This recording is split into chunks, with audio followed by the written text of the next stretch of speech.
Good morning, everybody. Well, I got up at 4 to download the new IPCC report. And at 6 this morning, there is a press conference that I hope to share with you. And then I'm going to try to get on the phone with John Capice, Dr. John Capice, to try to unpack what this report is all about and what it tells us. So stand by for that. Thanks very much, folks. Well, good morning again. It's now 6, and I'm going to try to share the press conference, which goes live in just 30 seconds or a minute.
Good morning, ladies and gentlemen, and given that we have reporters joining from virtually all time zones, I should also add good afternoon and good evening.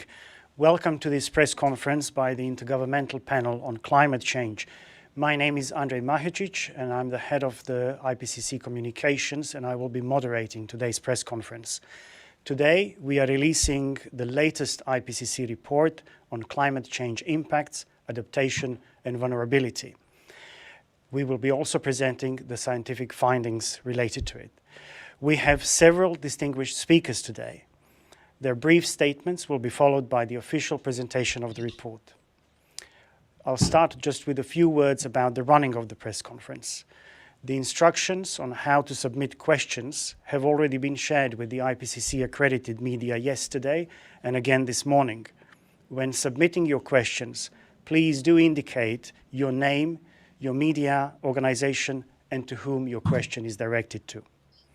We will try to accommodate as many questions as possible, but due to high level of media interest, we may simply not be able to address them all. We are scheduled to wrap up this press conference by 1:30 p.m. Central European Time. I'm pleased now to welcome the Secretary of the Intergovernmental Panel on Climate Change, Mr. Abdallah Moqsit, who will introduce today's speakers. Thank you all for joining us today for the release of this important report.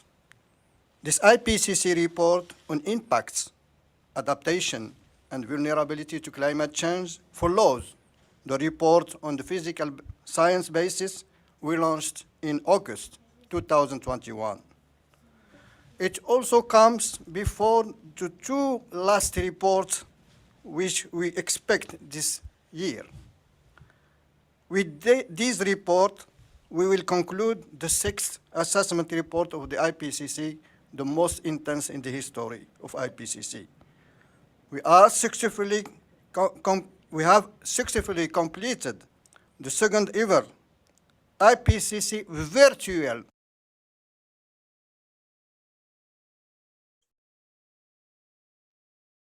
approval session, and I wish to express my deep appreciation to the scientists working on a voluntary basis, the governments, observers organization, and everyone else who contributed to this report. The IPCC is a unique interface between policy and science, and that's what makes our reports the most credible resource on climate change for decision makers at all levels. I am incredibly honored to welcome and introduce our distinguished guest speakers. First, we will see the video message from the United Nations Secretary General Antonio Guterres. Today, we will also hear from our chair, the IPCC chair, Professor Hussolli, and the two heads of our parent organizations, the World Meteorological Organization Secretary General Professor Petri Talas, and the United Environment Programme Executive Director, Dr. Inger Andersen. We also have the two co-chairs who led the production of the reports, Dr. Deborah Roberts and Dr. Hans Otto Portner. We will now see the video message from the United Nations Secretary General Antonio Guterres. Dear representatives of the media, I've seen many scientific reports in my time, but nothing like this. Today's IPCC report is an atlas of human suffering and a damning indictment of failed climate leadership. With fact upon fact, this report reveals how people on the planet are getting clobbered by climate change. Nearly half of humanity is living in the danger zone now. Many ecosystems are at the point of no return now. Unchecked carbon pollution is forcing the world's most vulnerable on a frog march to destruction now. The facts are undeniable. This abdication of leadership is criminal. The world's biggest polluters are guilty of arson on our only home. It is essentially to meet the goal of limiting global temperature rise to 1.5 degrees. And science tells us that will require the world to cut emissions by 45% by 2030 and achieve net zero emissions of greenhouse gases by 2050. But according to current commitments, global emissions are set to increase almost 14% over the current decade. That spells catastrophe. It will destroy any chance of keeping 1.5 alive. Today's report underscores two core truths. First, coal and other fossil fuels are choking humanity. All G20 governments have agreed to stop funding coal abroad. They must now urgently do the same at home and dismantle their coal fleets. Those in the private sector still financing coal must be held to account. Oil and gas giants and their underwriters are also on notice. You cannot claim to be green while your plans and projects undermine the 2050 net zero target and ignore the major emission cuts that must occur this decade. People see through the smokescreen. OECD countries must phase out coal by 2030 and all others by 2040. The present global energy mix is broken. As current events make all too clear, our continued reliance on fossil fuels makes the global economy and energy security vulnerable to geopolitical shocks and crises. Instead of slowing down the decarbonization of the global economy, now is the time to accelerate the energy transition to a renewable energy future. Fossil fuels are a dead end for our planet, for humanity, and yes, for economies.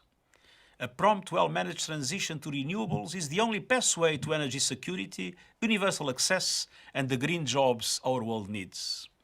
I'm calling for developed countries, multilateral development banks, private financiers, and others to form coalitions to help major emerging economies end the use of coal. These targeted mechanisms of support would be over and above existing sustainable development needs. The second core finding from this report is slightly better news.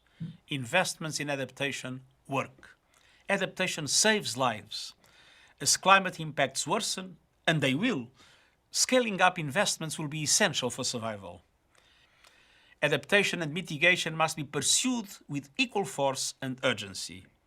That is why I've been pushing to get the 50% of all climate finance for adaptation. The Glasgow commitment on adaptation funding is not enough to meet the challenges faced by nations on the front lines of the climate crisis.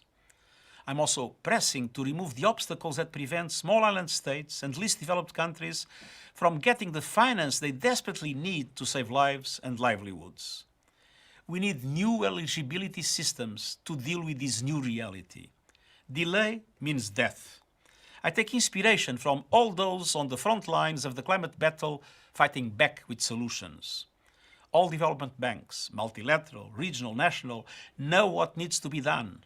Work with governments to design pipelines of bankable adaptation projects and help them find the funding, public and private. And every country must honor the Glasgow Pledge to strengthen national climate plans every year until they are aligned with 1.5 degrees Celsius. The G20 must lead the way, or humanity will pay an even more tragic price. I know people everywhere are anxious and angry. I am too. Now is the time to turn rage into action. Every fraction of a degree matters. Every voice can make a difference, and every second counts. Thank you.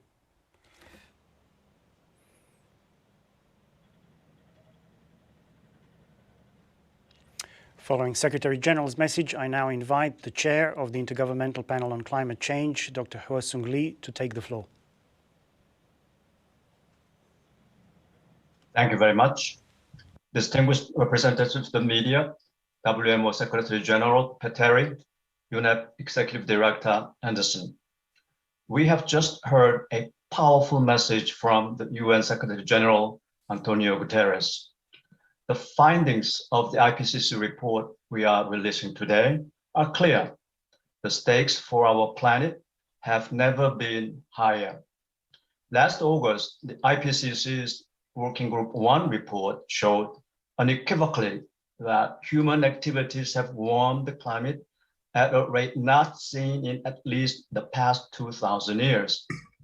We are on course to reaching global warming of 1.5 degrees Celsius within the next 2 decades, and temperature will continue to rise unless the world takes much bolder action.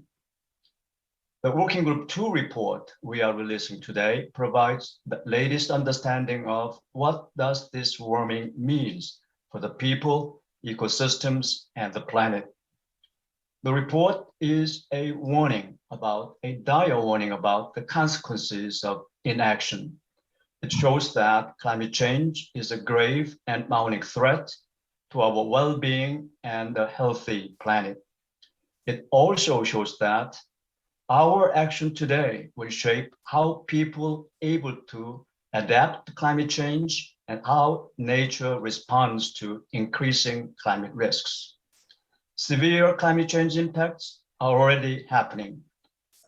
Vulnerable people, those marginalized socially and economically, are the most exposed to climate change impacts and have the least resources to adapt. Today, we also deepen our understanding of solutions to climate change and how adaptation can help us lower risks and reduce vulnerability. These solutions open new opportunities for innovation in our societies and economies. Our collective and individual adaptation can be an effective strategy, but there are limits to how much we and other species can adapt. Beyond certain temperatures, adaptation is no longer possible for some species. Our report is a blueprint for our future on this planet. It recognizes the interdependence of climate, ecosystems, and biodiversity, and people. It integrates natural, ecological, social, and economic sciences more strongly than in earlier IPCC assessments. It provides new knowledge and information at regional levels and focuses on cities where the majority of people live and opportunities for adaptation and mitigation arise. Critically, this report highlights the importance of including and using diverse forms of knowledge, such as indigenous and local knowledge. But most importantly, it emphasizes the urgency of immediate and more ambitious action to address climate risks. Half measures are no longer an action. Thank you. Thank you, Chair, for these compelling remarks. I now invite the Secretary General of the World Meteorological Organization, Petteri Talas, to take the floor. Today we are releasing the second part of the IPCC Sixth Assessment Report. WMO is proud to be the co-hosting and founding organization of IPCC. The Physical Science Basis report was published in August. Today we are talking about already very visible impacts of climate change. The report says that climate change induced by us humans has caused widespread negative impacts to nature, people, beyond the natural climate variability. Altogether, 127 risks have been identified, covering very wide range of sectors like health, agriculture, economy, infrastructure, and ecosystems. Our atmosphere today is on steroids, doped with fossil fuels. This is already leading to stronger, longer, and more frequent extreme weather events. Climate change-induced disasters come with high human and economic impacts. More than 4 in 10 people in the world live in contexts highly vulnerable to climate change. Global hotspots are found in parts of Africa, Southern Asia, small island developing states, and Central and South America. In many of those countries, population growth, urbanization, and unsustainable development practices are boosting the exposure of people and ecosystems to climate change. But all countries are affected, as we have seen in Germany, United States, and Canada last year. It is essential to raise the ambition level of climate mitigation. That would also have a positive impact on air quality and is vital to tackle the looming water crisis and sea level rise. Climate mitigation offers also great business opportunities in many sectors like energy, transport, industry, and nutrition. Besides mitigation, it is more and more critical to pay attention to adaptation, since the negative trend in weather extremes will anyhow continue for the coming decades and sea level rise for centuries due to the record high concentration of carbon dioxide. One of the powerful ways to adapt is to invest in early warning services. But the basic weather and climate observing networks have severe gaps in Africa and island states. Only half of the 193 members of WMO have proper weather, climate, and hydrological services. This leads to higher human and economic losses. Thank you very much. Thank you, Secretary General Talas, for these important remarks. I now invite Inge Andersen, the Executive Director of UNEP, United Nations Environment Programme, to take the floor. Thank you so much. And to you, Professor Husong Lee, to you, Petri, my colleague, of course, to Abdallah Moqsid, Secretary of IPCC, and to the co-chairs, Dr. Deborah Roberts and Dr. Hans Otto Portner, and to the amazing and formidable IPCC scientific community and friends, greetings from Nairobi. We are in the midst of United Nations Environment Assembly, which gathers here to look at environmental issues. And this report comes at a time of great turmoil when we need strong multilateralism to promote peace and healthy environment. And the message this report sends is clear. Climate change isn't lurking around the corner waiting to pounce. It's already upon us, raining down blows on billions of people. We're seeing dangerous disruption across the natural world. Species are migrating in search of more livable conditions.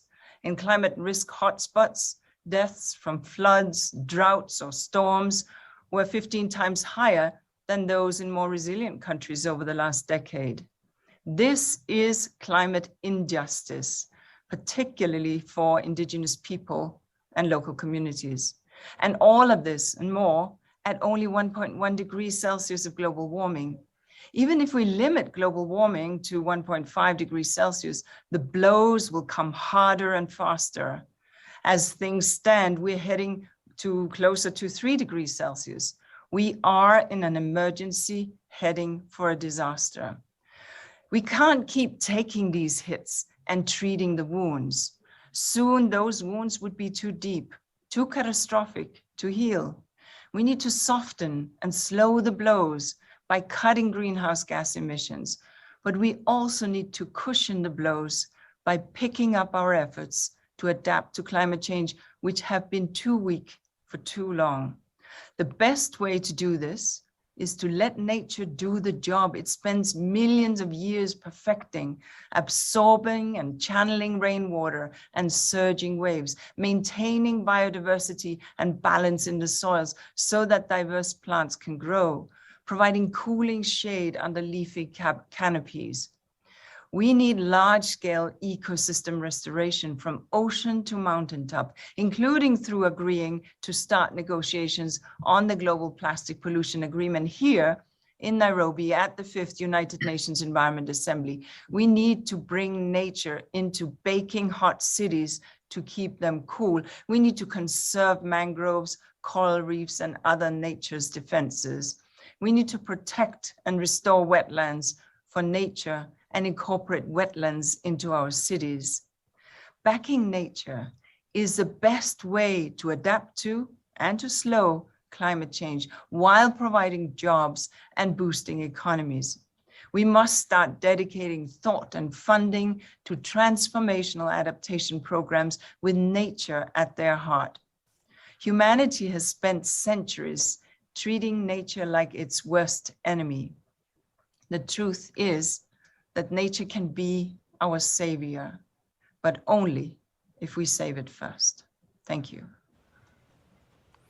Thank you, Director Anderson, for these thoughtful remarks. We will now hear the presentation of the report's findings from the co-chairs of the Working Group 2, Dr. Deborah Roberts and Dr. Hans Otto Portner. Thank you, Andre. It's indeed a great pleasure to welcome the global community to the start of a really important global conversation where I and my fellow co-chair will present the outcomes of 5 years of hard work by the global scientific community. So welcome everyone around the world.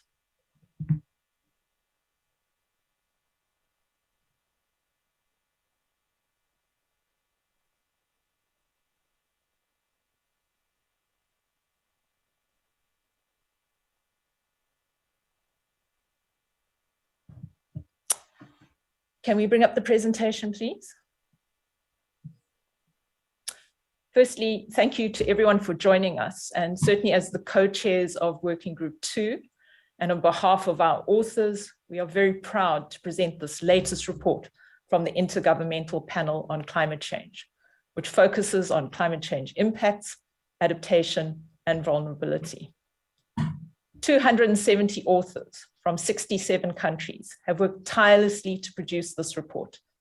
Over the last 5 years, they have assessed 34,000 scientific papers to prepare their findings. During the review process, they considered each one of 62,418 comments from experts and governments, which have helped make the report as comprehensive and clear as possible. We would like to thank everyone who has contributed to this process. Let us now share some of the key findings which reflect our growing scientific knowledge and provide the best understanding yet of climate change impacts, risks, options to adapt, and the limits we face. Perhaps this statement best summarizes our findings. The scientific evidence is unequivocal. Climate change is a threat to human well-being and the health of the planet. Any further delay in concerted global action will miss the brief and rapidly closing window to secure a livable future. This report offers solutions to the world. And in the next 20 minutes, we will explore these with you. But let's start with the impacts.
Sorry for this technical glitch. Let's start from the beginning. Global warming of 1.1 degrees Celsius has caused dangerous and widespread disruption in nature. The increased frequency, intensity, and duration of extreme events on land and in the ocean is driving mass mortalities, for example, in trees, as we show here in this drought-stressed forest in California, USA. And climate change is affecting the lives and livelihoods of billions of people. The impacts from human-induced intensification of tropical cyclones, sea level rise, and heavy rainfall have resulted in increased losses and damages. Impacts are magnified in cities, where more than half the world's population lives.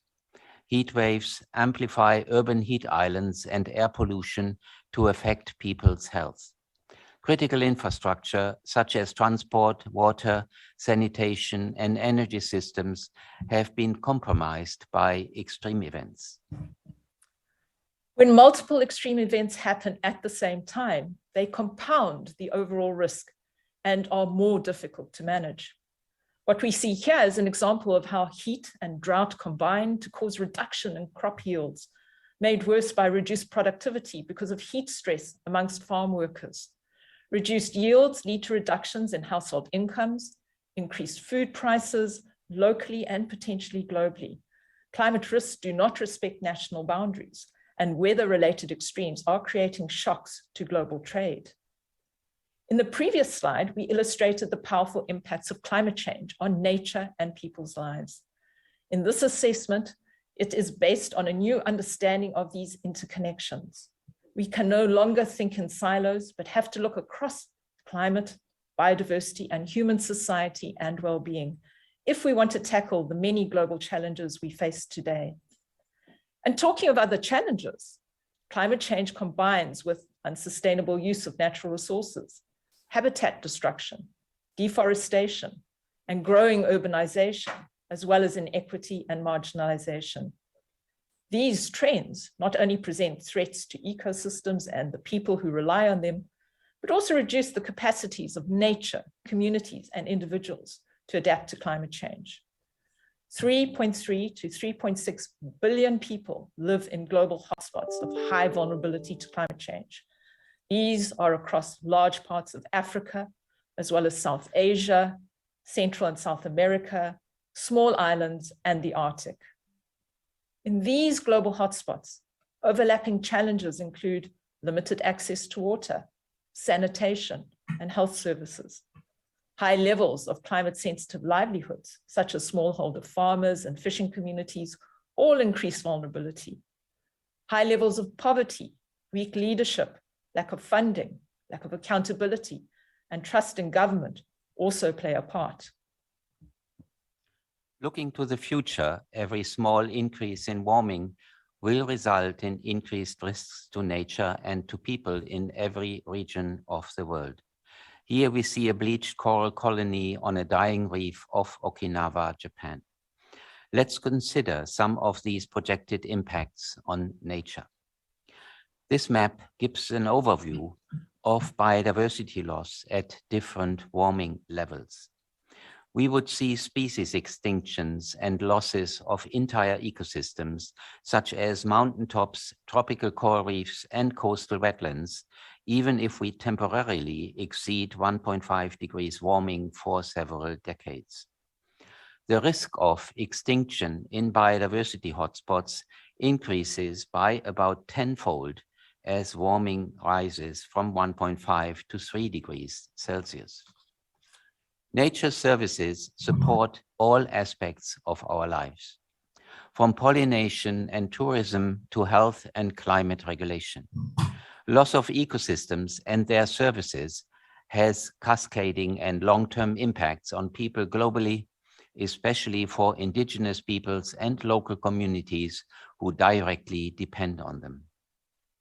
Globally, population exposure due to heat waves will continue to increase with additional warming. At approximately 2 degrees Celsius, regions that are highly dependent on snowmelt could experience a 20% decline in water availability for agriculture beyond 2050. And we know that climate change will undermine food security. At 2 degrees warming, by 2050, people in sub-Saharan Africa, South Asia, Central and South America, and on small islands are likely to experience food shortages, leading to malnutrition. About 1 billion people living in low-lying cities and other settlements on the coast are projected to be at risk from sea level rise and other climate hazards by mid-century. We provide a global perspective here, but this report also has an extensive regional focus. We have outlined the challenges we face and how they will increase at higher warming levels. The key question now is, how well are we adapting to changing climate? What we show is that action has increased, but progress is uneven, and we are not adapting fast enough. Growing public and political awareness of climate impacts and risks has resulted in at least 170 countries and many cities, including adaptation in their climate policies and planning. However, there are increasing gaps between adaptation action taken and what's needed. These gaps are largest among lower income populations. At the current rate of planning and implementation, these adaptation gaps will continue to grow. Let's now turn our attention to how we adapt. And in this report, we show that there are feasible, effective options we can take to reduce the risk to people and nature, but their effectiveness decreases with increasing warming. When we think of adaptation, our first thoughts must be around reducing flood risk or preventing water shortages. But what we show is that the strengthening of health systems can reduce the impacts of infectious diseases, heat stress, and other climate-related risks, as well as the trauma associated with extreme events. This is particularly effective if it's combined with other measures, such as disease surveillance, early warning systems, and improving access to potable water. Nature offers significant untapped potential, not only to reduce climate risks and deal with the causes of climate change, but also to improve people's lives and livelihoods. Agroforestry is a climate resilient way of growing food and creating wildlife habitat. Here we see a Nigerian rubber farmer diversifying his business with food crops, fruit trees, and bees. Conservation, protection, and restoration can help natural forests to adapt. Planting a range of tree species, managing pests and diseases, and reducing wildfire risks can help build climate resilience in managed forests. In agriculture, irrigation can be effective, but it can also result in adverse outcomes, such as accelerated depletion of groundwater. This and other adaptation measures provide economic and ecological benefits, as well as reducing vulnerability. In urban areas and elsewhere, effective urban management can secure drinking water. Most action to date has occurred around water-related hazards, such as reducing the risks from floods and droughts. Letting nature take its course, such as restoring wetlands and rivers and creating no-build zones, can reduce flood risks. The effectiveness of most water-related adaptation declines with increasing warming. Food security can be enhanced by making the food system more resilient. For example, through adopting stress-tolerant crops and livestock, agroforestry, and diversification on farms. Community-based adaptation that is locally driven, that respects local and indigenous knowledge systems, and is adequately resourced can also be effective. Strengthening biodiversity can improve pest control, pollination, carbon storage, and it can provide shade for temperature-sensitive crops such as coffee and cacao. This all brings a range of other benefits for nutrition, health and well-being, and livelihoods. By 2050, urban areas could be home to 2/3 of the world's population. Cities also offer opportunities to transform. Using nature and engineering approaches together is important. To manage flood risk, for example, it might be important to install floodproofing on buildings, improve drainage along roads, and create space for water within the city, at the same time as constructing flood defenses. Establishing or restoring green and blue spaces, parks, green corridors, ponds and wetlands, as well as urban agriculture can all be woven into the built environment. Social safety nets for disaster management can help people overcome the impacts of climate change and can provide financial security. Additional benefits include public health improvements, especially from reducing heat stress and ecosystem conservation. In informal settlements, we show how local knowledge, adequate funding, skills and tools, as well as policymakers and residents working together can deliver adaptation at a city scale. Accountability, transparency, and commitment from government is also most important. Here we see community sanitation facilities being built and water tanks being installed in informal settlements in India. We have evidence of maladaptation, adaptation that results in unintended consequences. For example, increased climate-related risks or increased greenhouse gas emissions. In this photograph on the left are sea defenses that may not be strong enough to protect the people living behind them. People can be lulled into a false sense of security. Compare this to an example from Delaware in the USA of how it's possible to use nature to provide flood protection.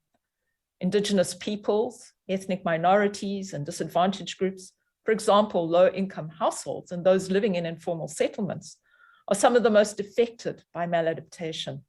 This reinforces and entrenches existing inequalities.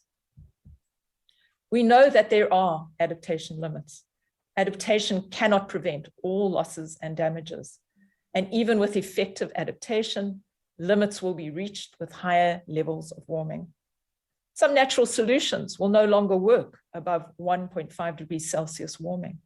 Above 1.5 degrees Celsius, a lack of fresh water could mean that people living on small islands and those dependent on glaciers and snowmelt can no longer adapt.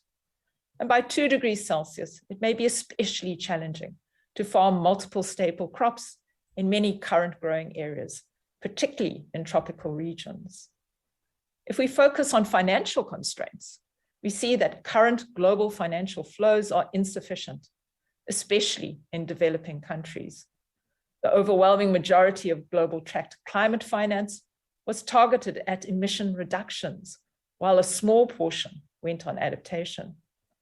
Climate impacts that result in higher levels of losses and damages also slow down economic growth and thus reduce the availability of financial resources. To avoid mounting losses, urgent action is required to adapt to climate change.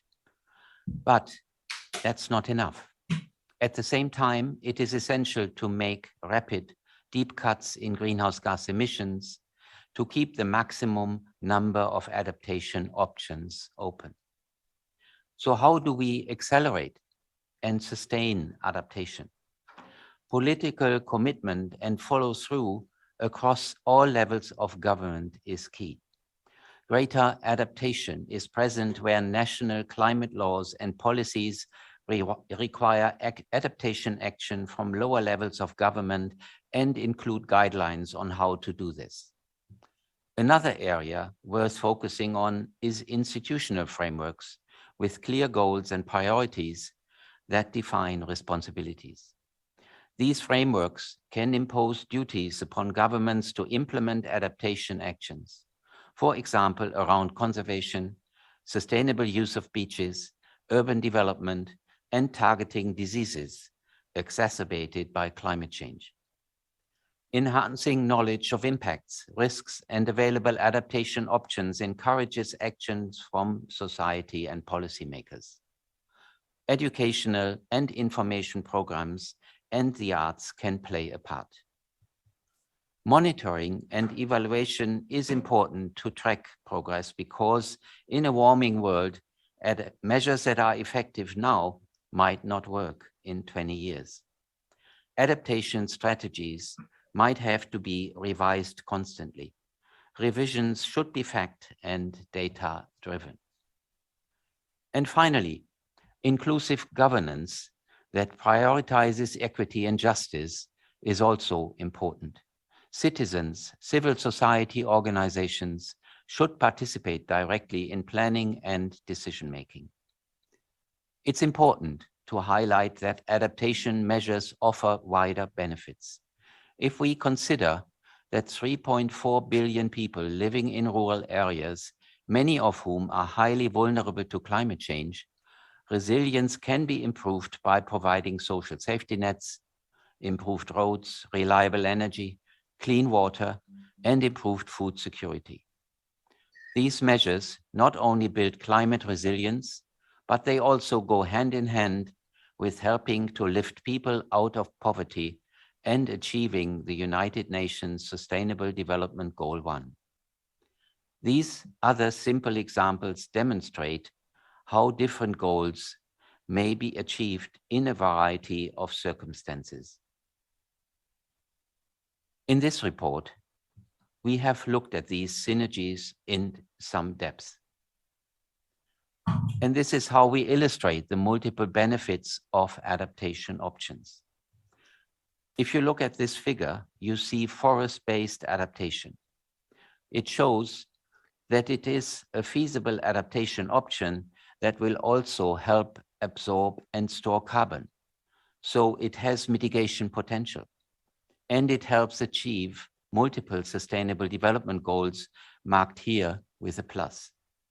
Likewise, if we look at options in our cities, we see that green infrastructure, green roofs, parks, and street trees play a part in helping us adapt.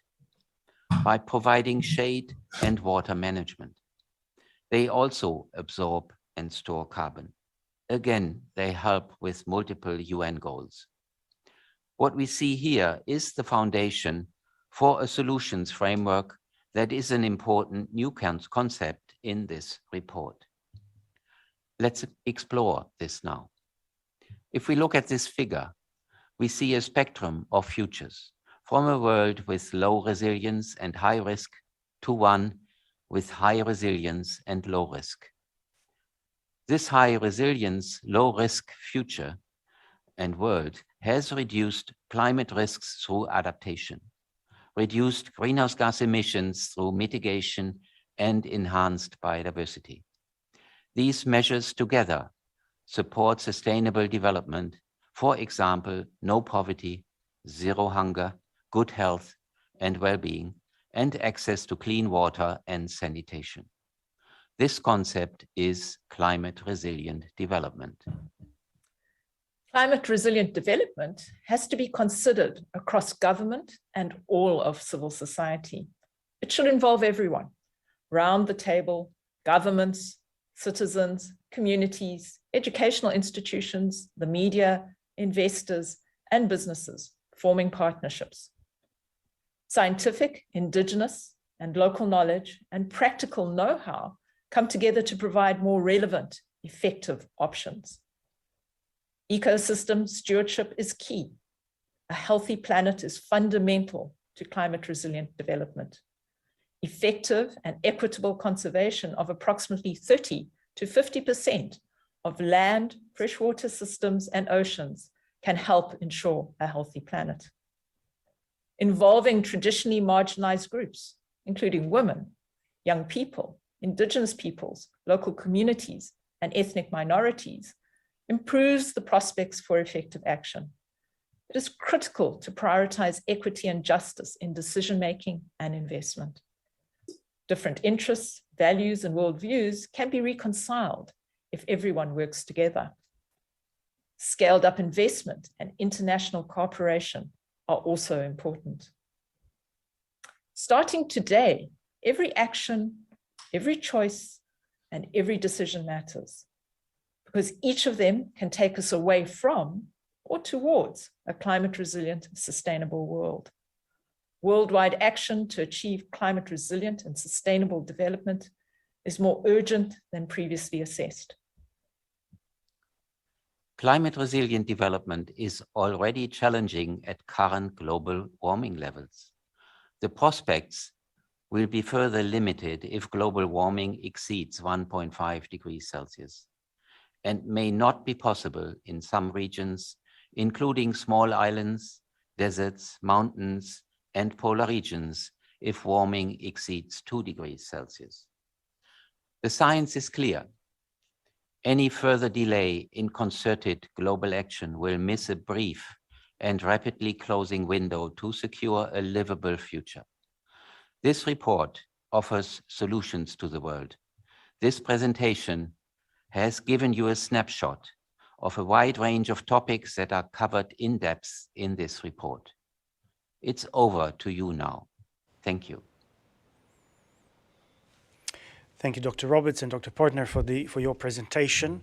We will now turn to questions. Before we do that, just to note that in addition to the summary for policymakers, the technical summary, and full report, we also have several other resources, including a global to regional atlas.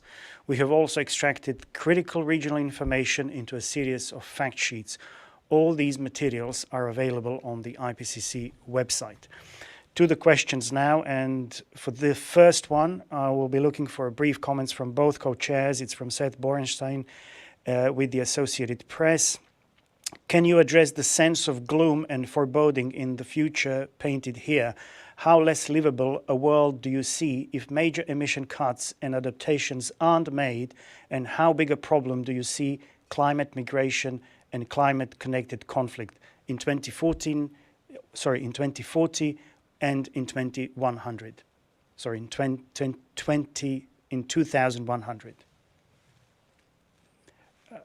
Dr. Roberts.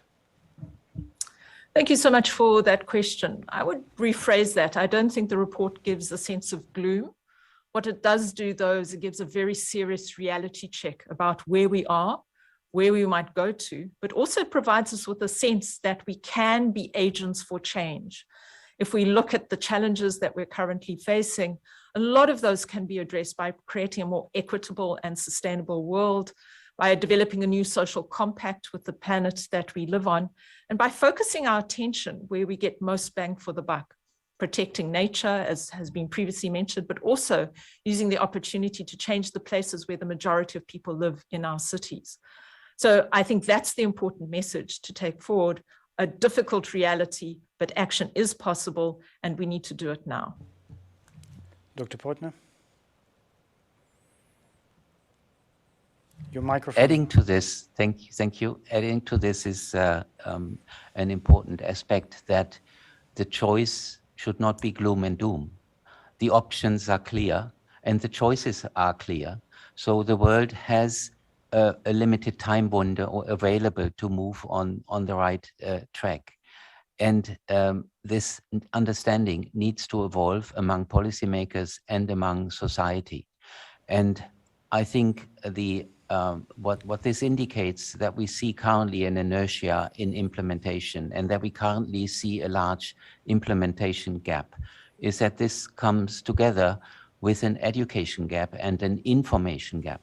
So the collaboration of science and the media is important. But what is also important is to improve the understanding of these basic rules of how life best functions on our planet. And what is also important, that there are natural laws that we should not break and that should not be broken in similar ways as we do not cross red traffic lights in our cities. So this is, I think, a point of orientation, and our report provides that orientation. By following these options, it gives us hope that a sustainable and climate resilient world can be achieved. Thank you very much. The next question is for Dr. Roberts. The report paints a grim prospect for Africa and small islands, developing states. Are there alternative solutions for short and long term to alter direction from grim opportunities? Thank you so much for that question. Indeed, as I said before, the report is a real reality check, and it's particularly a reality check for the developing areas of the globe. Africa is called out, the small island states, Asia, Central and South America. But there are also the prospects for dynamic change in those areas. If we see, for example, a change in financial flows around the world and investment in sustainable development in these areas, if we take bold action in terms of emission reduction, then much can be done to reduce the exposure and vulnerability of areas such as the small island states. Africa, particularly where I come from, has an enormous opportunity in terms of its very rich natural heritage to take that and use that as an increased adaptive capacity to deal with climate change, both its impacts, but also the impacts that it has across our economies, across our development options. So I think while these areas are threatened, there is no doubt that there is room for improvement, both in terms of global partnerships to foster sustainable development, but also to use the enormous natural resources of continents like Africa as a way to tackle the climate change challenge. Thank you very much. Question for both co-chairs. If increasingly, this is from Thomson Reuters Foundation, if increasingly clear warnings about the existential risks of climate change are not driving anywhere near sufficient action, how do we drive that needed action? Perhaps first to Dr. Portner and then to Dr. Roberts. Quick comments, please. Thanks. Well, I'm afraid to say that increasing climate change and the associated impacts and risks and their implementation are certainly an important motivation for the mobilization we need in society and in policy. We have seen that with the release of the 1.5 degrees Celsius report in 2018, which was bringing climate change close to the individual on this planet. And this has started a mobilization that I think still needs to continue and still needs to be strengthened. So calling out climate change as an ally in that mobilization is certainly not a good perspective. We would rather like to see the risks being reduced and those impacts being avoided. But climate change already gives us strong examples of what can happen if the climate system is brought out of the balance that it has had for the last 8,000 years during the time when human civilization was built. In that respect, making and bringing this close to the thinking of policymakers and also of society is, I think, an important task that will need to be fulfilled. And this in-depth understanding will mobilize the action and the resources that are needed for this task. Perhaps just building on that response, I think what is powerful about our Working Group 2 report is that we speak to the very places that people live, work, and relax in. We've got a very strong regional focus. And I think that enables us to bring messaging that increases the agency of human society. You will see that in this report, particularly, we've got a very strong focus on the issue of human settlements, urban areas, rural settlements, and particularly in cities where the majority of people live. We speak directly to the challenges that cities are facing now, the impacts on infrastructure, the increase in the heat island effect, and the challenges that all of those pose to human health and economic development. But we also lay out the solutions that may be available to urban areas around the world to tackle those challenges. And I think it's by providing that very clear line of sight between where I live and the problems I face to the kind of solutions I may be involved in, empowers people to take action. And I think we see that more and more as the science becomes clearer and relates more and more to people's lives. People mobilize more. And so I'm still optimistic about the ability to mobilize extensively around this report and create the kind of societal response that we need to see. Thank you very much. Just to add to this once more, Andre, I'm sorry for interrupting you. Any short-term action and any compromise with respect to other sectors and compromises are an important part of the political thinking and action should have the long-term implications in mind. Should consider the orientation, for example, that our report provides in terms of what are the implications for the long-term future if things go wrong in the short term. And this emphasizes the thought about the closing window of opportunity. So any decisions to be made during this crucial decade in climate policy are important for our long-term fate and for the sustainability of life on this planet. Thank you. Thank you very much for that response. The next question is for the Secretary General of the World Meteorological Organization. It is from Thomson Reuters Foundation. The question is, the report makes clear that soft limits to adaptation are being reached already, including due to a lack of finance despite the urgency. Can this report finally shift the needle in terms of spurring more adaptation finance to the vulnerable, and if so, how?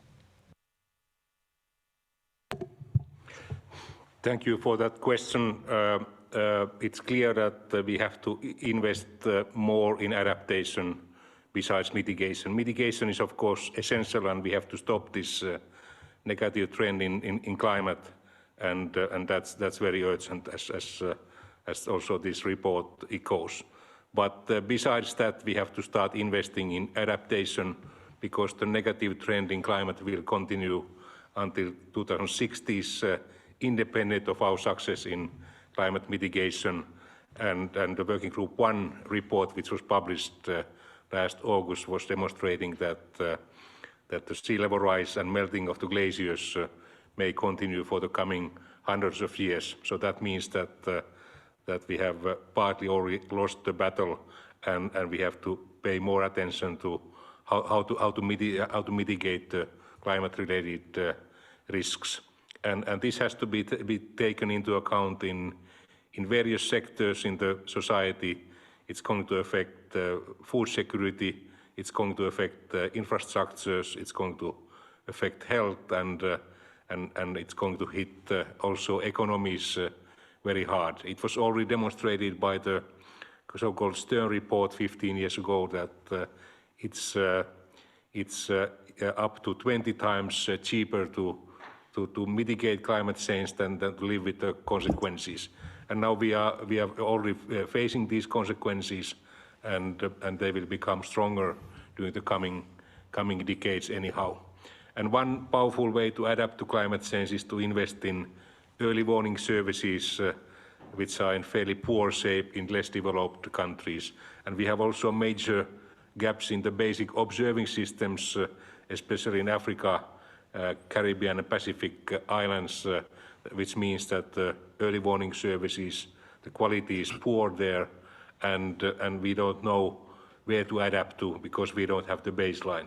So we have to invest in both basic observing systems and early warning services, and take adaptation into account in many sectors, as this report is emphasizing. Thank you very much for that response. The next question is for the chair of the IPCC, Dr. Hua-Sung Lee, as well as for Dr. Roberts. The question is, it's from South China Morning Post. The question is, the report mentioned Asia's risks and adaptation options to climate change.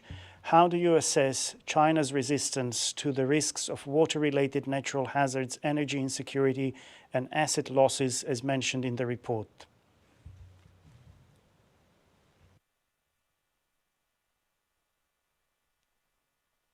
IPCC is an intergovernmental panel on climate change issues, and we are not in the position of commenting on specifically our member governments' policies and programs. And if Deborah, Dr. Roberts wish to add, please go ahead. Yes, thank you very much for that question. If we look at the information we provide on the area of Asia generally, we can see that we've already got millions of people in places like Asia, which are subject to acute food and water challenges in the present. So this is not a forward-looking issue. We have millions of people already affected by acute food and water shortages now in places like Asia. And if we think about a world of 2 degrees of global warming, then we know that under those conditions, even areas where we are capable of growing staple crops now will become unavailable for cultivation. And so we can see the rate of challenge is going to increase as every element of global warming increases the level of risk to which we are exposed, the range of impacts that we have to deal with.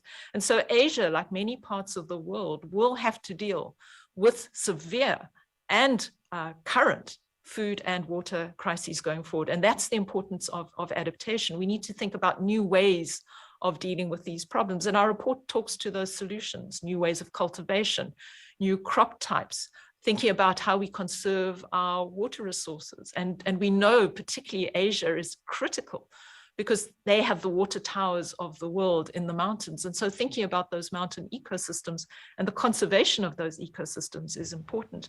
But that scale of intervention is only possible if we've got governance that allows all levels of activity to be coordinated, if we've got adequate financial support, and civil society is brought to the table in order to participate in finding solutions. Thank you very much for that. The next question, again, quick responses from both co-chairs.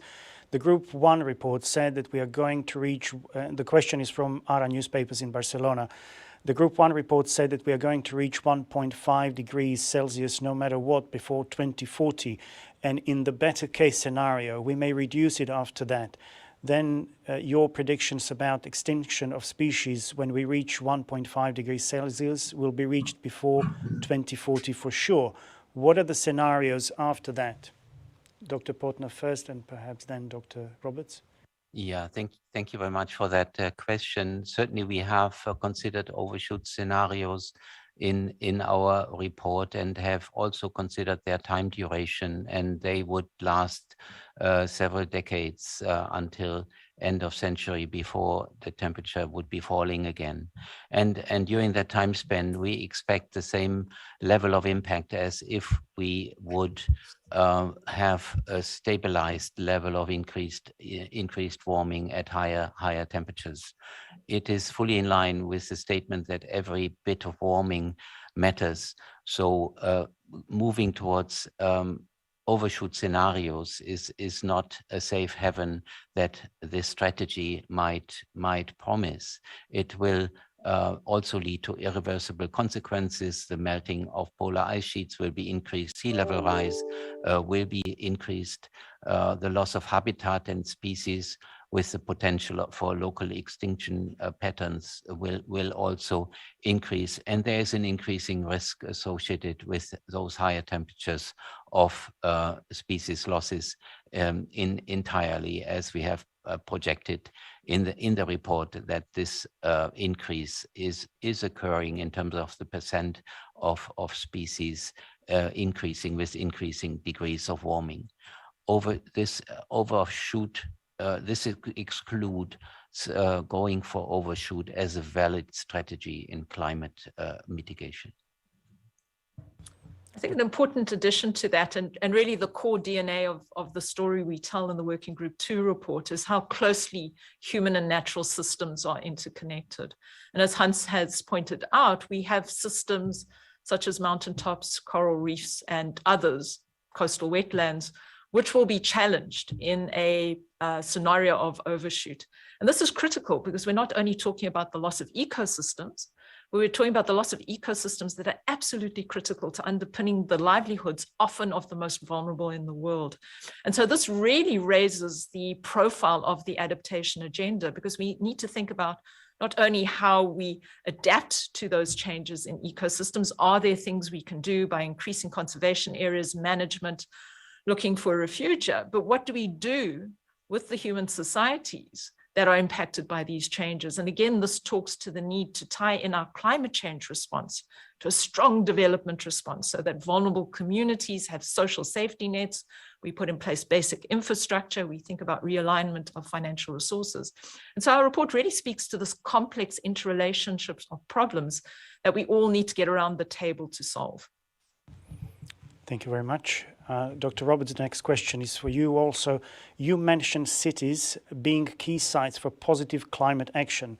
What are some of the most effective systems and strategies you have seen work practically on a city-wide level, and what enhances their efficacy? There's no doubt that cities offer us an important global-scaled but time-limited opportunity to act to increase our adaptive capacity. The majority of us already live in urban areas and cities, and certainly by the middle of the century, 2/3 of us will be living in urban areas. The opportunities in urban areas are multiple around planning and design of infrastructure, bringing nature back into the city. So often we've thought about nature as something that occurs outside city borders, but our report points out very clearly that if we bring nature back into the city, protect our floodplains, have trees along our streets, we can do a great deal to increase our adaptive capacity to deal with the impacts of floods, heat stress, improve health. And so there's a real advantage in reconceptualizing our cities, not only as a place of people, but a place of nature. We also need to know, though, that amongst our cities, there's a subset, the coastal cities, and we know that we will have about 1 billion people living in low-lying coastal areas by the middle of the century that are particularly at risk. And they're particularly at risk because of the impacts of sea level rise, salination, flooding, heavy rainfall. And those are areas we would probably need to act on initially, because they are areas of high economic activity, connectivity to inland areas, and because of the range of risks they're exposed to. And in those areas, we would need to think, for example, about coastal defenses, moving away from hard sea walls to more productive coastal ecosystems, early warning systems to enable people to know when risks are emerging and to make suitable plans, to factor in that we need good governance, and that if one wants decent responses to the challenges that many of these areas would face, we have to have everyone around the table agreeing on the plans, and this includes the most vulnerable. And the report is really important because it focuses us not only on the formal aspects of urban development, but calls out very strongly the informal settlements around the world where many of the most vulnerable live, and calls for a specific focus on these and a call to start investing in our informal settlements to change the tide, both literally and figuratively. Thank you, Dr. Roberts. Next one for Dr. Portner. This is from CNN, with everything going on, how would you like this report to be interpreted and prioritized by policymakers and the world at large? And what do you expect from journalists to help keep the momentum going in the coming months and years? Thank you very much for this important question. The report talks about the impacts, the risks. It also talks about our possibilities to adapt and brings those solution options to the fore, talking also about the effectiveness and their feasibility.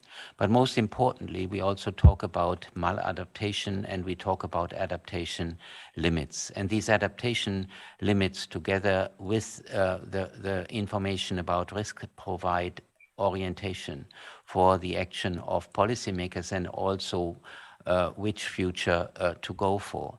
And this report strengthens the message around the agreement reached with the Paris Agreement, and it strengthens to move and push for the more ambitious side of it, with by casting light on the most vulnerable ecosystems on the planet, on the most vulnerable people on the planet, and also on the challenges that actually for some species and also for humans, we are starting to lose habitat in the most exposed areas of the planet, which are close to the equator. In the ocean, we are already seeing a development of a biodiversity valley, indicating and as a consequence of species moving towards the poles. There are also some areas on the planet that are represent environmental conditions where people can no longer be outside. And this is representing the same for our species as for others, a loss of habitat. So these trends will be strengthened with climate change. And I think continued communication between scientists and the media, as well as policymakers, is needed to bring such information to the fore, and as I said, to provide the information for ambitious action. And when I talk about action, I mean action along various lines that consider the interactions between nature, human society, and the climate system, and correct for the current imbalances that we see in these interactions due to the changing climate we are currently observing. In terms of motivating policymakers, I think it needs a mix of actions. As I said, in the short term, the information flow from science to policymakers and carried forward through the media, emphasized by the media, also the media reporting from the societal engagement and mobilization that is happening is key.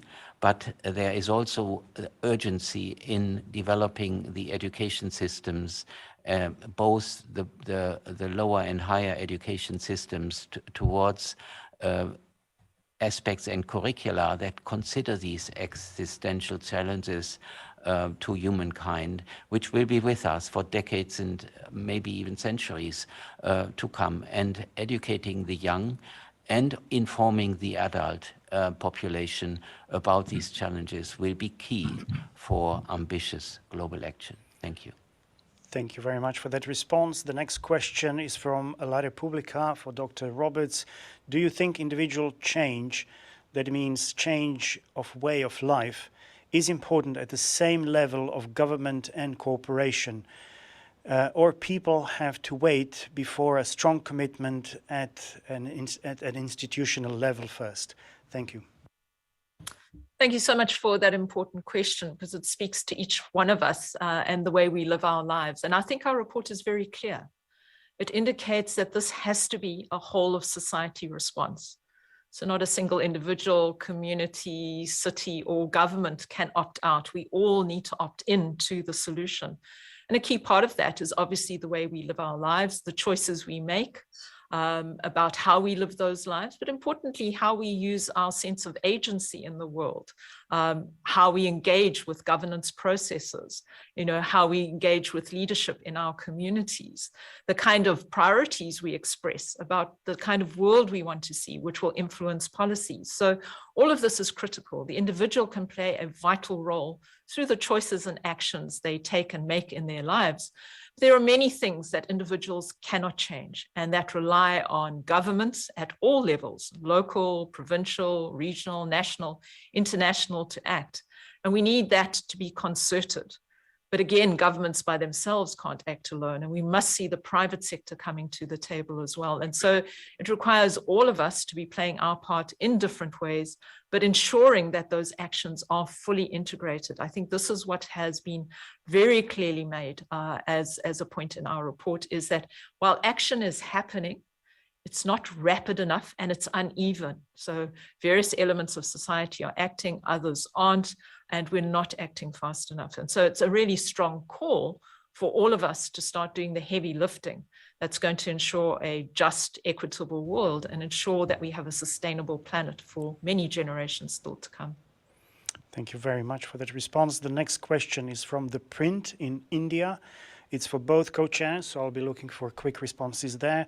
The report talks about maladaptation. How can countries prevent maladaptation in the long run while also addressing short-term needs? What factors must policy takers consider at the planning stage? Dr. Portner and then Dr. Roberts. Yeah, thank you for this important question. And we saw examples of this on the slide as far as building of coastal defenses is concerned. And it comes also to a point that I made earlier, that for any short-term decision and consideration and possible compromise between strategies, the long-term implications need to be considered. For example, if you develop strategies that meet the short-term food requirements of the local population, but enhance ecosystem degradation and also the soil and land degradation, you may meet the needs of the immediate adult and young population, but you erode the sustainability there, and you bring the food sources to an end for the next generations. Another example is the building of coastal defenses that I've just referred to. If you build hard seawalls, you are, with increasing sea level rise, taking space away for the natural ecosystems that may help you, the wide floodplains, the salt marshes, or mangrove forests that would contribute to coastal protection would have only a narrow area available to them to begin with, and then this area would shrink continually. And then there will be a point with increasing sea level where the question is to what extent and how high can you actually build those sea walls. So there will be, in that case, abrupt adaptation, the limits, which then expose the local population to extreme events such as intensive flooding and so forth. So that shows the challenges of combining information from climate projections in that aspect, sea level rise projections, and the local action to be taken to protect ecosystems and the population and develop an integrated approach. This also argues to bridge between silos. So from a more general and global perspective, to just do climate mitigation, as is currently in the focus of many developed countries, reducing emissions, and not also consider the needs to protect nature and its capacity to enhance carbon storage, that would also and can also lead to maladaptation strategies and potentially to the loss of the capacity of ecosystems to help mitigation. Thank you. I think a very important point to add to what Hans has just said is, I think the overall global message that's coming out of the IPCC in this assessment cycle is that the world we live in today is not going to be the world we live in 5 years, 10 years, or even 20 years from now. And therefore, we have to be much more vigilant about our actions. And so certainly something that may increase our adaptive capacity today, may be seen as a good adaptation option today, may not be so 10 years from now or 20 years from now. And that really speaks to the fact that we need processes that allow us to monitor and evaluate the impacts of our adaptation interventions in a variety of sectors across various elements and scales of our society. And that really speaks to a new partnership again between policy and science to enable that monitoring and evaluation. But probably most importantly, again, speaks to a new social compact that sees the most vulnerable groups being drawn to the table, because our report very clearly indicates that the groups most impacted by maladaptation are the vulnerable societies around the world, the vulnerable communities, those who live in informal settlements, those who live in vulnerable areas. And it's really critical if we are to monitor and evaluate, not only to take a scientific perspective on the impacts of our interventions, but also to hear from the grassroots, from the people who are experiencing the impacts of these interventions, to determine whether they're having the effect that is desired, or in fact, if they are becoming maladaptation. So again, it speaks to the fact that we can't have a linear approach to these problems. We need to be talking to everyone, to have them around the table, and to be using all of our strengths to take the world forward.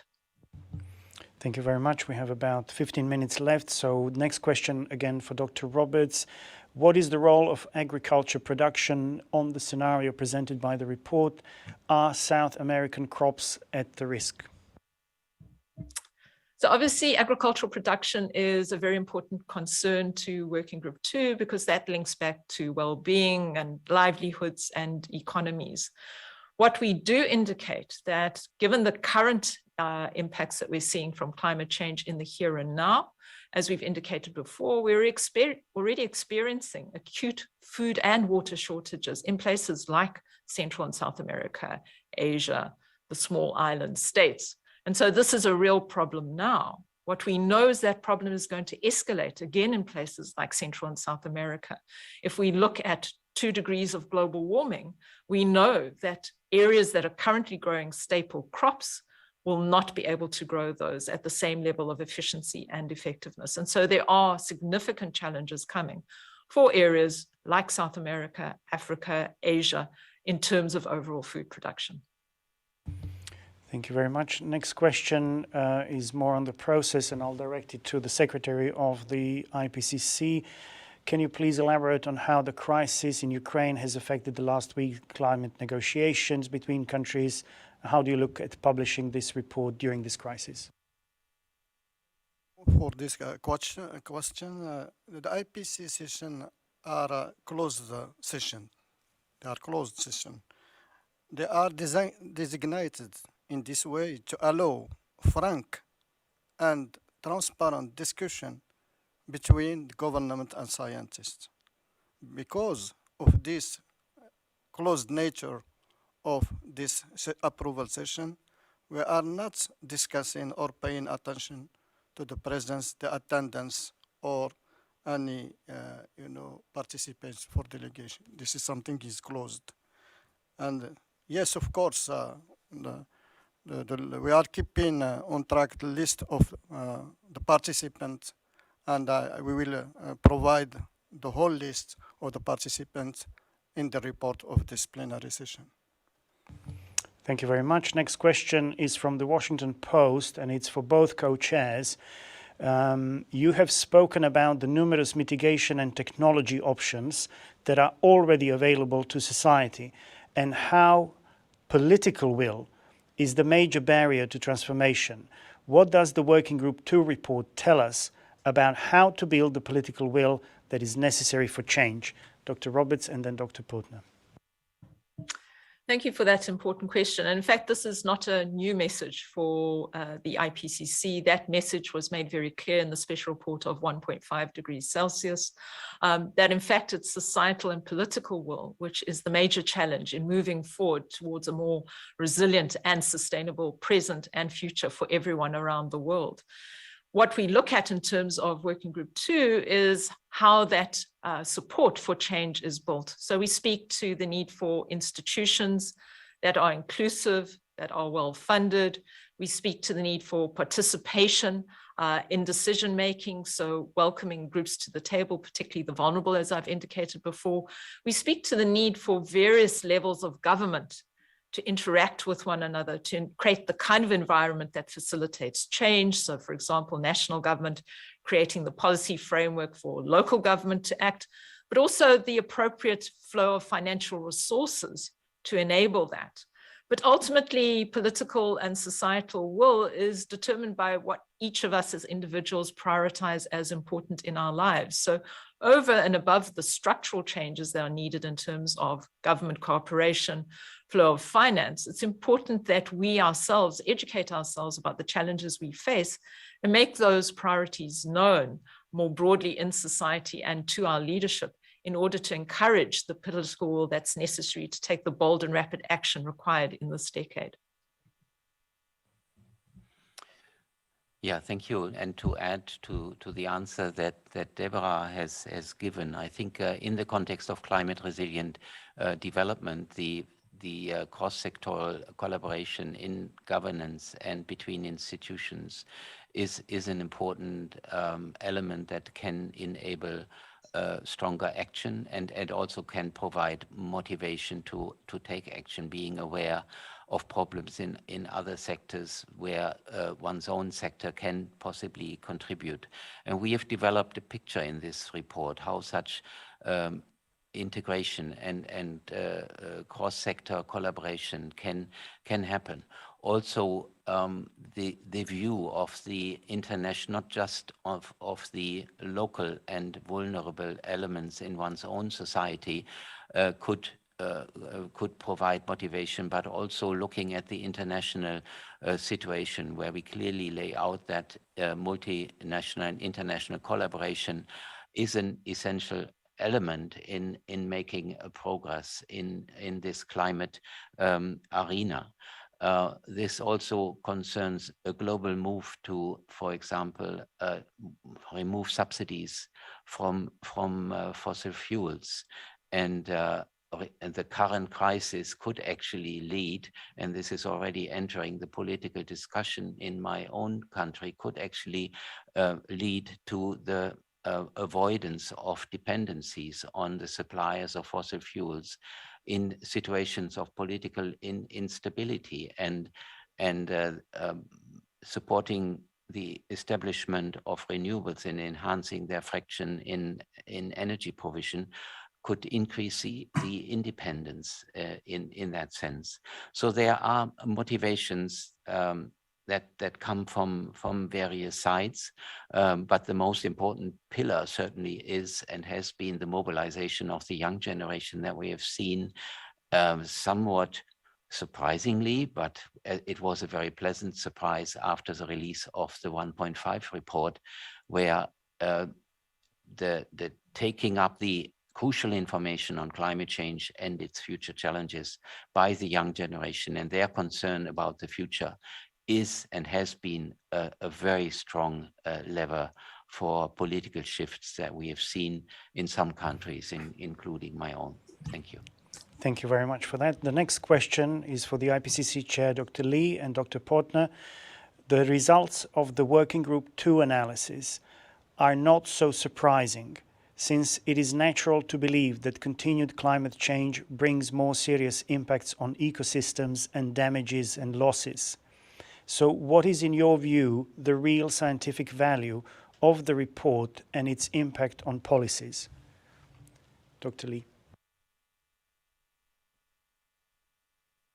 Thank you very much. It's a very important questions, and I believe the Hans will give a more detailed answer to this. But overall, this study, this assessment, for the first time, assesses in very detail the impact of a temporary overshoot, and the report clearly indicates that there will be some impacts that will be irreversible, even if the temperature will return to 1.5 at the end of the century.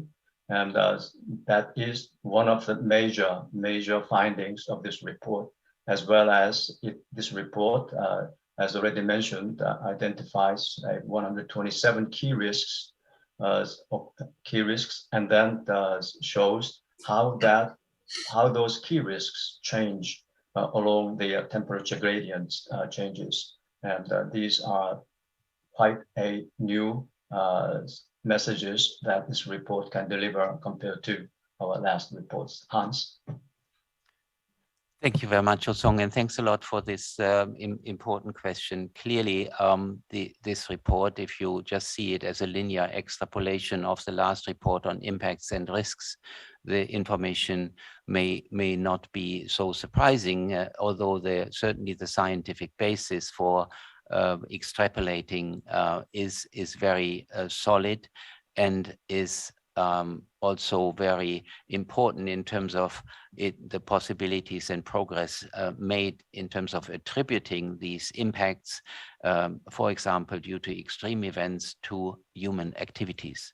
I think there the Working Group 1 report and the Working Group 2 report come together closely. Another advance that our report offers is really a systems understanding, an integrative understanding how the different lines of evidence come together.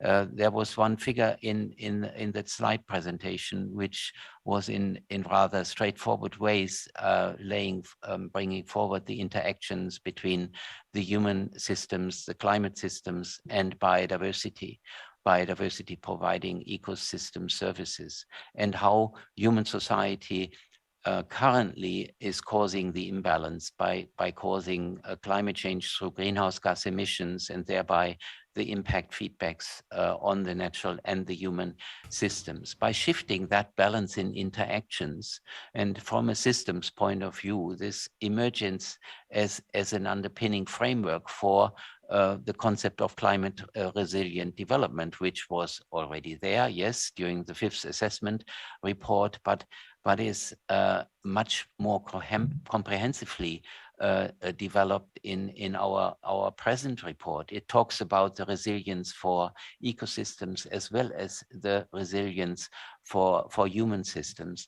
And it shows that in that argumentation, that going for a combination of human health, ecosystem health, and finally at the highest complexity level, planetary health, is actually giving us hope for the future and should provide a vision and an orientation for concerted actions across the globe. Thank you very much. We will take just another 2 questions given the time. The first one is from News First in Sri Lanka. Question is for Dr. Roberts. What are the IPCC's recommendations in terms of in calculating the local, I guess including the local and indigenous knowledge to find more effective solutions to tackle climate change?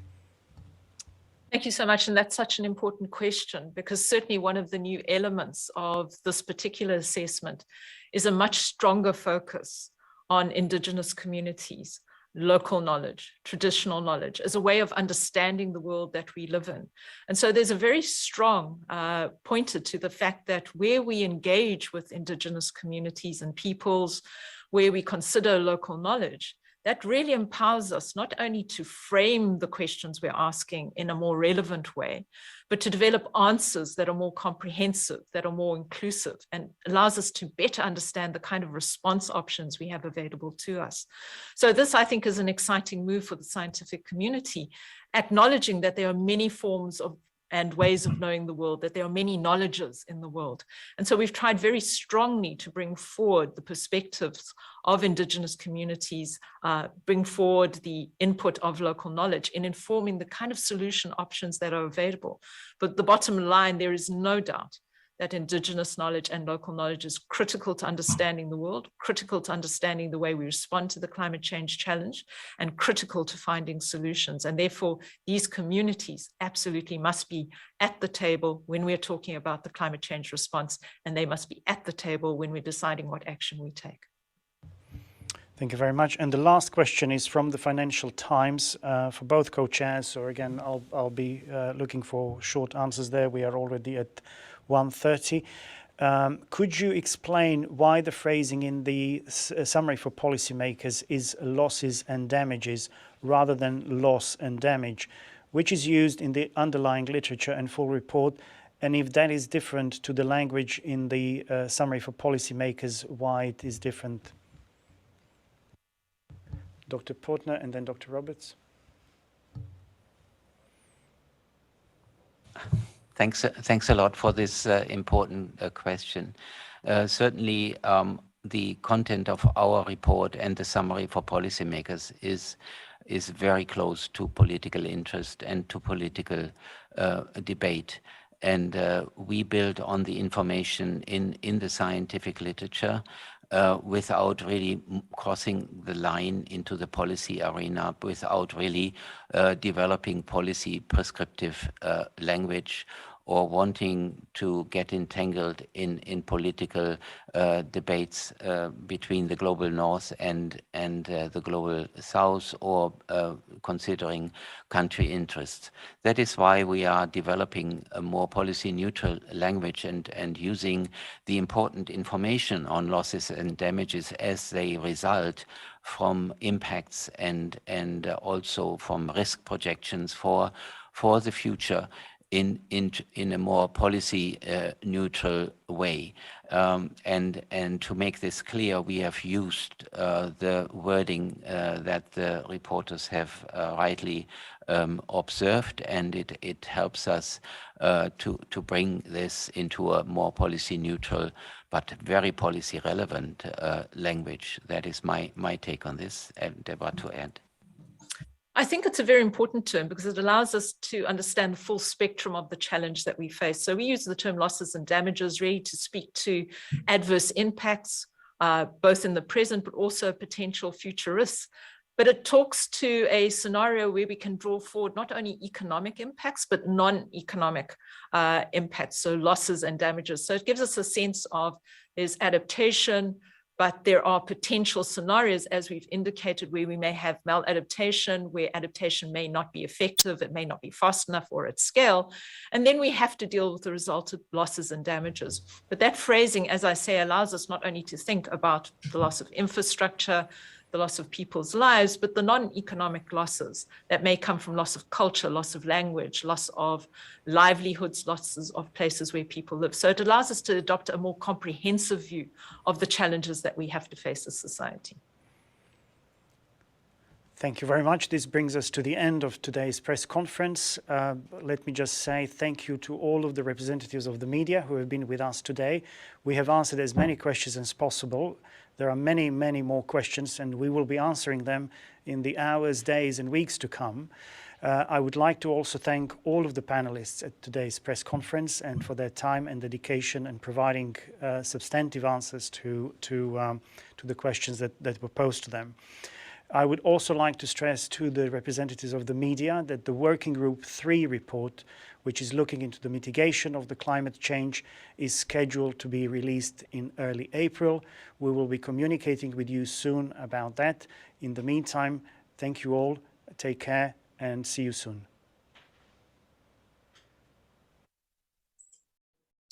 So you have just heard the Working Group 2 6th Assessment IPCC report press conference.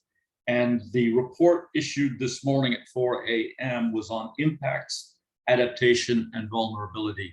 So we're going to stop this now, and John Capis and I are going to try to get on the phone with you later today and unpack some of the top line issues highlighted in the report. So thank you, and stand by for that. Thank you very much.